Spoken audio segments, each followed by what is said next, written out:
দেখো এই প্রশ্নতে বলা হচ্ছে পি কিউ আর এবং এস, তাহলে চারজন আছে, এদের বয়সের অনুপাত মানে রেশিও দিয়ে দিয়েছে 11:9:7:5। তাহলে কে কে আছে? পি একজন আছে, কিউ একজন আছে, আর আছে এবং এস আছে।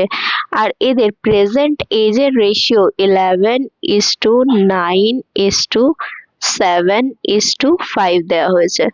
বলা হচ্ছে কিউ এবং আর এর গড় বয়স হলো 32।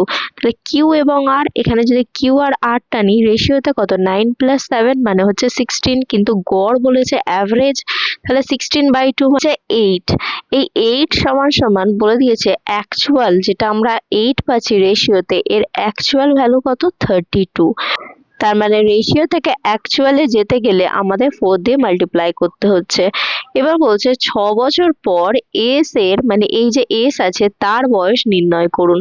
তাহলে এখন এস এর বয়স কত? 5 ইউনিট রেশিওতে, তাহলে এর অ্যাকচুয়াল কত হবে? ভ্যালু ইন্টু 4 করতে হবে। তাহলে 20 ইয়ার্স হচ্ছে। এই 20 ইয়ার্সটা প্রেজেন্ট, কিন্তু আমাদের বলা হয়েছে 6 বছর পরে। ভুল করে এই 20টা কিন্তু মার্ক করবে না, আমাদের 6 বছর পরে, যেহেতু 6 বছর পরে আস্ক করেছে তাই জন্য 20 + 6 মানে হচ্ছে 26 ইয়ার্স। অপশন নাম্বার 2 হয়ে যাবে কারেক্ট আনসার।